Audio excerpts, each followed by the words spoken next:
Kona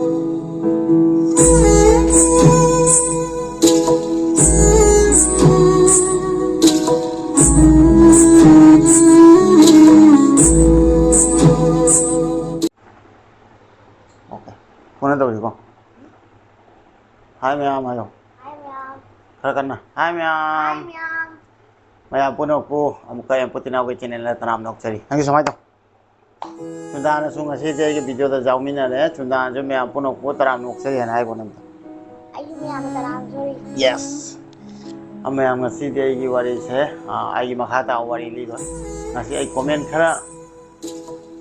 bati ai ki mamang ki video da comment ai na dum comment khara pa da ke to ban. Maram di adu dei ba question nama hang bi ba ko ko gi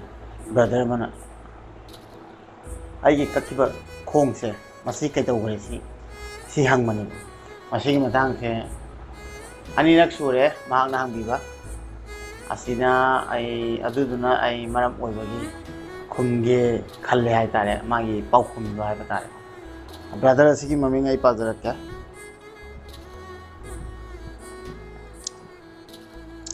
Rezwal Ahmed tawiko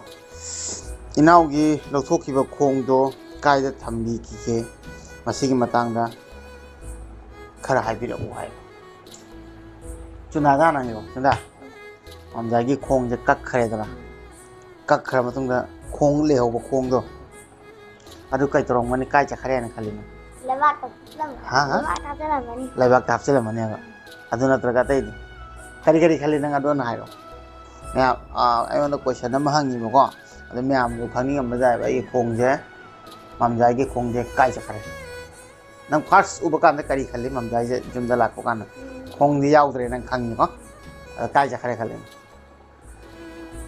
nang gi wakhan da kari kari lai du hayon Ai kali lepas laibak da khum mani ai chunda je taseng na hai ga di ma si matang na sungkhang khang je ko adu ma na hai se masi pra 100% chimma ba adu ai ju khang de ai di hospital la ta le re adu ga ai khong kakkhre ju khang de gyan la ko da khong di yaw go do na brain ga chap mana na le adu ga di kona yawram dare ko adu ga ai hangsu hang de ai khong kona kakkhre khanye kai yaw kare kai to kona aina khara khara phagala matungda los ta la ka matungda kona tapna hanak pani bai khong se kari Taukhare na amtang hai wa adu da moi dia mining da ko inaw ni pa hoina gugu ga rosan ga chat pane phumba adu su akhoi gi kabristan dai tare Guwahati kai wa da moi chala phumi jai khang de adu akhoi gi kabristan da nyai tare adu gumada akhoi gugu khoi na chala gang na jaraga sen piraga thoina chalaga mong pham da phumu bani hai tare kabristan da ko ado ai gi khong do ma gi laibak to habida da mana phumu haina laibiwa oira mani hai tare mai laibak to ko ado dana ma wono sina do ge do jam kappe hai moina phumba ka anda pai sat pa ka anda yam kappe hai kamai kap poi do no ai gi chi na khong do ina pai sat poi di ai ji lo ni ai to pro na kan ma ja adu mai madang gi ai yam sole ai ji chi na hai di lup na gai nu si sam na hai ba da moi de da ga da ba awa na da salaman do ai ngona dum tahan biu hana ningjaba type ki mi ni ha ba tare yam nung si moi da karim to honing de ai ngonda loi tau karim kai dai okay ni ai khong tat khare sok kera ma tau kre everything okay moi da honing de nung si ha ba tare chi na si ko aduna akoi gugu na rosan ka ngina rosan ga moi ni na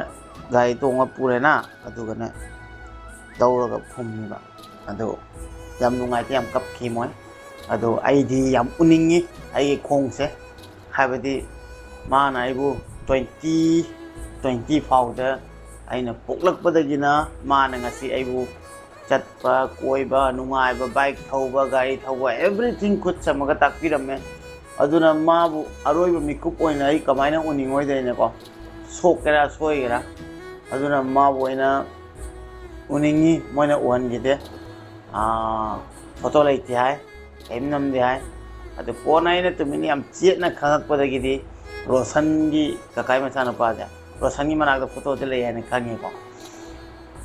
अदे रोशन से हाईबनी photo ले येंगे खा रोशन ने soupy पीदे ममजाई कहीं ममजाई ने photo उखर नुाइरो है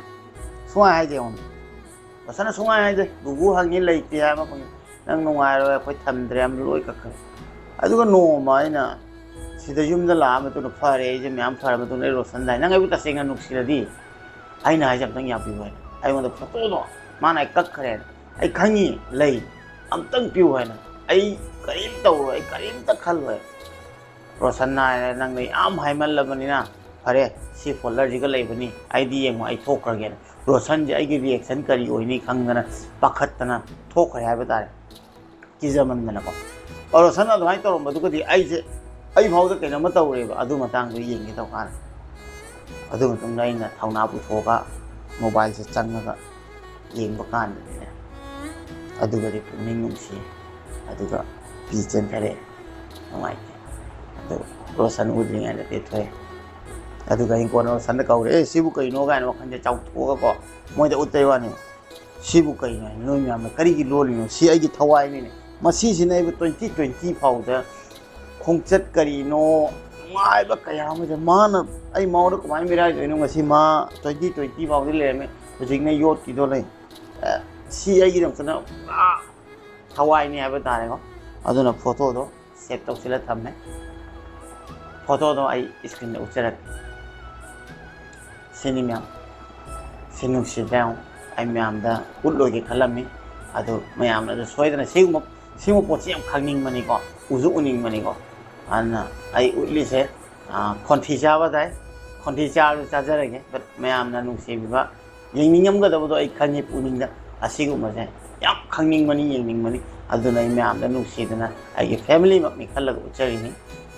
Asmai तौना आई माबु मसी फाउदा phone थम्मे याम नुसी समाई तौना फुंदिन बिगी मोना कपता वाने केदो कपने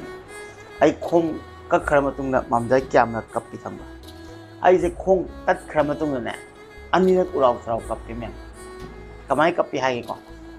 आहन दे हॉस्पिटल दा मयाम गी इचिने नाव सिंगी अदुगा आई की पुनिंग जम इसागी थौना पुथोकदा मयाम गी खल्लगा इजे ओय खरे काउथोंग तौरेना अना रूम दा ले कोई मतांग दा लॉस दा अदुदा अना नोमने गुगू दा हाय आई फोन दा पियू हाने आई फोन पी कांदने ममजाई गे अना एक्सीडेंट की नुमितुगा अखोगी मपानदा अना वाल कनो रंग मचू तेरम याबदा दाई लोम पुरक्तबे अदु मतांगी फोटो दो सट लाउ इंदोकदा आई उचरके कोई स्किन अदु उकांदने आई मिट सिनना ओय खोंजिगा उरगा को थुक लाव म तौरगा को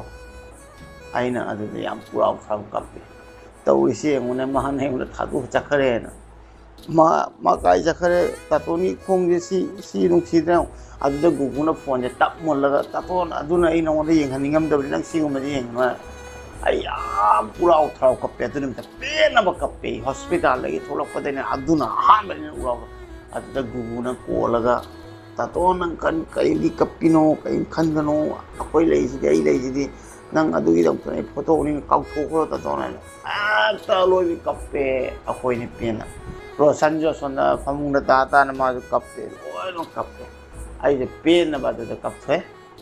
अदुदा कपे अदुगा अखोई चिचे खोगी रूम द लेकाना नोमा द उराव साव कपे अनिरा थासबि ब्रम्याम खोंग तत्खर मतुंगने थाउ मोय नुंगाइतने उराव थाउ पेन ने अनिरा खता कपे एम्पुटी नाउ मसी खरा ममीना थाजबि बजाय थाजदबि बट आईदी कंपुम तोपा असेंगुदा हाइजबता असेंगुदा ने हाइजबि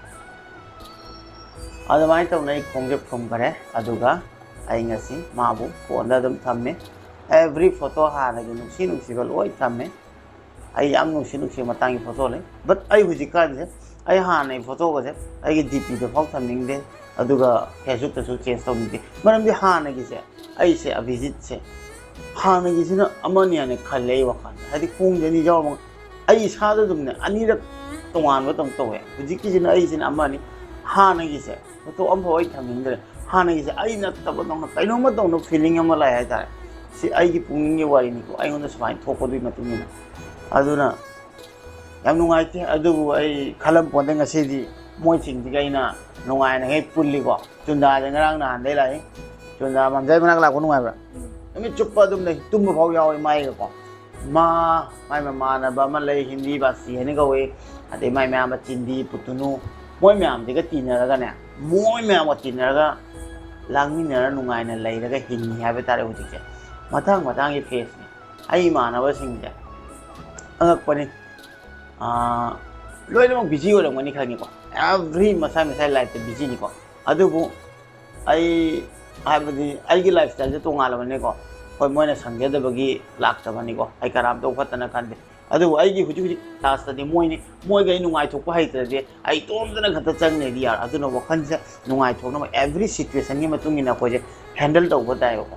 adu jana ai motivational speaker mak tin te ko ai sa gi lifestyle gi wari ne me am ta hajari je nung sitana because ai gi family ni me am atu ba kai so ina khambi gano ai gi subscriber ni adu ni andani kari suna te ai gi family ni ana kalle ai gi family me am se ko anang se chunda ga pulli paji video loi ba chunda ga pani cinema yeng dana kai cinema ngani am venom atai spider-man समाइन तौर वखन नुंगाई थुकता मने दिरि थबक ले दि होय obviously khong sin gani chakani chakani hojik pritam aigi inauni pa brother pritam do ma gi makhong le het le hai aduna hojik akoi video nam loiraga ma wo paulo do ni ko sini thabak le di dum thokari ngo thabak le tar di chatte sini myam adu ma le re brother sister sini now imai ben sing thambi ramane ai khong che kak ra matung kai phum jagar yam nuksi ado isagi part ama adamai tham ubai je hai dana kana le ado ai huji makhata ba mamangi het video do adu gi comment ama ni kha pajarake ai yam nuksi me am ai wonda anytime support to mi kara boi pajarake comment da lai ba sinje ba RC voice size na hai je RC voice na comment to bi je like se hanjin number yaramadi nai gada bro don't give up we are always with you RC voice ke wahai je tasena pele ba uni se pele like se hanjin number ya de asumaina nuksiba phangaga bu aina video kamaina hapning oi do no khara khata oirasu nuksibadi leiri duna yona ko aduna yam pele mathang da Wasim Akram full support hai si yam nuksi community ka inda khai bi da bida akoi disability da community tham moi si ana jo hai ni disability da di just disability lo re ana yam nuksi ichini now Muslim khangde mayang khangde everything tribe khangde akoi loi nuksi na laimina ba je yam nungai yam nuksi hingli ba kharani se harau na fulla le ram se laimina hosi ba masi mangai na ni loan ga ngasi dia Rekha rhymes na great brother is like Saktiman ga samane hai ato Rekha rhymes size ai Facebook ta hana yam close oina friend as a sister no mai loina ramani aduga ai Facebook ta gi completely sister Rekha ga pura tadla gi mai mong da oira bani ha ba dei khong sok ka matung aduga ko na YouTube ta samaina comment phang pa je yam nuksi nuai na lai view friends khang de sister khang de every from the label anai yaw bi da bo view nuai lai view mathang da puja firojam ko chanje magi comment se akoi gi si pirega love react pire thank you so much ichan matam pumbada ichan na every ai gi social media da som da page da video thakala jo ichan gi comment le mani som da le mani ade ichan gi mamangi comment da thabak te wana hala ka na dai wai ta bu nuai bungi wai ta bu nuai ga ha je ichan na matam pumbada support tawi aduna ichan puja firojam bu na bungna thank you so much ani Vijita Laisam jo like tor ga react tor thank you so much Vijita Laisam ichan bu jo dana haininga le ta thakse Choi Sakol Sem ju si tawraga love react tawbire thank you RJ Maitai blog yam bagi wari se yam nungsi wari makha mungai jari lijarakani asamaina haibire kati ai su hena lining poi tabi na badi lai ri poira sije ai wari je lira ka na motivate oibire ka me am da fa khara message oina ai su pun je nungai share to kon lai te na tawjabani ko adui me ta samai tabi ni hai ko tabi ni ha yam nungai ta thank you so much Riteshwari Guru Mayum bro gi wari se yam nungsi ko wari makha mungai jari thank you so much sister wari soy dan lijar ka kathai motum bro so interesting history है history जी सोई की बोले money story होती है money thank you so much usam robita devi haiba tambada bu lai bani ipwana thengnaram ga daba awa chaina do arai bante iche usam robita devi ai se so am support tawe ado iche na haidu yam chumme ai hojik tinna nungai na haibe wani khanbada da mammi yam thina wagi haningai leite wa bai bu lore ai tinda wo lore ai tin lore asiden leite kabita mangang hai bai che se am nu si bai che ne anytime support to matam pumada nangi nu sirba wari amadi mamal yam la wari ta ba phangja ba se akoida yamna pukning loising oi nangna wari leirak pada ngasi mangai re mikup amata oira ba so nok li ba se masigi damakta yam nungai wari se pung ahum changla li resu adum ta ga ni loi bi phongai re bani matam ko ni chichena pung ahum changa je tani hai ba asidana sum khange ichena mapa bu kyam nu si bi hai ba adu duna ni chiche na khoi myam dam tani aina wari makha na adum aisu matam chiche khoi ga matam kha le wari sana ga family oina family ga matam len ba dawna ni aina wari makha ta na nai na dum ni jere je khoi se isa matam bum ban support to bi dam na pa thank you so much I didn't ise ga bidabu pari mukbang ai ba che se ki channel se dada ga che se ki mukbang channel ne yam se bane inao hai ga labrek to thank you so much ise की channel लेबने मैं हमने support तौबियो चंगा दम यंग मुबांग हाउ यम चाबन वर्ल्ड क्लब ब्रो की वारी से ताबद पुनी यम नुसी मखा मुंगाजे थैंक यू सो मच आई मखा ताबली जरके ब्रदर थोकचम प्रतिमा इबुंग की वारी मखा ताहन बिबगी इबुंग फुल सब सिदे इथौने चन खम यमना वारी ताबी निंगाई आइना दम हाय दोइने थैंक यू सो मच आई वारी मखा तान ताबी बगी अदु फुल सपोर्ट तौबी बगी चा MK Loy Reaction first comment first like brother thank you so much yes mate bro ga thengna ba phangadi nungai jani soidra thengna doini aina chaning ni ai hanak don cha pharak ta bai ni manipur la pukan soidra thengna Vijaya Singha da makha wari yam taninge soidra lijara ke now nai view Rashram Radha yam nungai di now yu wari se chaina kaya ni nangi khongchat se tambangam de ko अखोगी लाइबक से पुनमक याइफबोइमिनसी से कनायसु लाइबक तंबंगम जदे चुम्मी तम कांद करी होगनी करीब दा हाइबंगम दे कोइस उसाम सना तफा इनावगी पुंसी से याम नुंसीए थौनासु यामने थैंक यू सो मच थौना लेब लेतबदि खंगदे अदो ममांग थाना चतब यादे हिंगदब यादेना ममांग थाना चचरिदरा वाव कुकिंग स्टाइल ना फुल सपोर्ट हाइनि माइजे thank you so much wow cooking style channel बु आइना थैंक यू सो मच आइजन अनु सिंगा इथंदा की जरे ब्रो की वारी से तारगा कया वारम मन अचुम मने अदो किदि किबि गनो को आइंगन थोइनी नखोय द कनाम द थोपी द बोयबा अदुन जो हन्यन दिन विश तो जरी जिनी कनाम द थोपी द बनद्र चुंदा अदुननी आइना कनाम द थोपी द बायना विश तो जरी तुना नंग बोर चाबैन पाले चादे मा चादे ओके थैंक यू तुना बोर चादे को इचन जिना तो जाम नुसिर बै चन्ने चना हा दादा गुगु से लो ले हाय जिन किरमनी माने इसिंग पिथकी बे मतंग दो आइना ओबदो कीदना लोड क्रबने मताय अमंग नो खल ले जन जिना ना खोंगमै निंथौ जो वारी याम नुंगाय नुंसी thank you so much Wasim Akram first like first comment thank you so much Wasim Aibam Susikant इपुआगी थौना से कलक चै मखा लिबिरो इसे लिजर कनी इसे खैना वारी तबि बे दसना आइना दम को इसे खबु थैंक यू सो मच हाइजनिंगी MLLB yang Commission City Kaching Imani Tauna Fabai Chani Khangdagi Tauna Fabai Chani Kangbadagi Ne Isona Isagi Ani Subamapuk Ama Pokalibase Lem the Kakmang Isadi thanks God Isagi Ani Subamapuk Ama Popiram Bagi the Yam Nung Si Ma Yawai se Sikar Kam Kaching la Mai Maru Kangina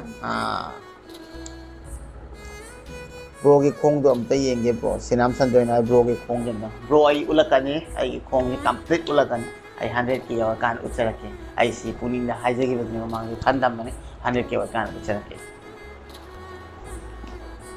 अदेदी इचन मना करजिता बम प्रीति गवे bro की account है बिरक ओहाय में दम पाव found जरे इचन जियाम नक्सी इचन याम फै इचन Instagram नत्रगा Facebook के मने आई Instagram Facebook page Every the Amputee Nao and start to be the Pangirani, I am contact with Biani. follow to be yani ko mathang da kading lu pamai kawai chan ni ma ju matang khuding da support tawe ichan su khopum mom dai ne ado kading lung pamai chumna ni monica ka wone thank you so much ichan matam pumra support to bi bagi da butna mathang da lai re tombi anal je ise ne ipwagi wari sita bagi pen manai de adum nu sie full support ipo thank you so much ise ise khoina matam pumbada mapaw support to bi hani hala tan thaga chai ado ngase gi video di yam sang thare comment sum yam pare aduga aina ne adum video je yam sang adi mina tan de ne ain ji video je yam thuna lo sining ba aduga wari se adum sang yoki nungai ba kari ai no khang dre ma'am को वारी साना बस share तौबने आई phone ममांग जे camera दे ले जो ma'am को फमगा वारी सानागा आइना हाय चलिनि ma'am जनगा ताबी नि गाने खल्ले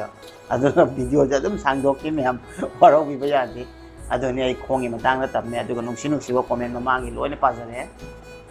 याम नुक्सी आइने कमेंट पाजरे जे मैम सपोर्ट तौ बि रखला आइनि गाले तगा चरि हाजे चुना वीडियो लो से लक्सी चौ मैम बु अगा हारोने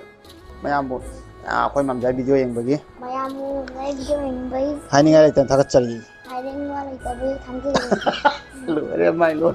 अदनि मैम बाय बाय तौगे मथम वीडियो दम सेना सेन मैम मथम वीडियो चुना होजी हम तोइना लाय चुना के पुले हम नुंगाय दना चुना जे के बेस्ट बडी तारे होजी होजी को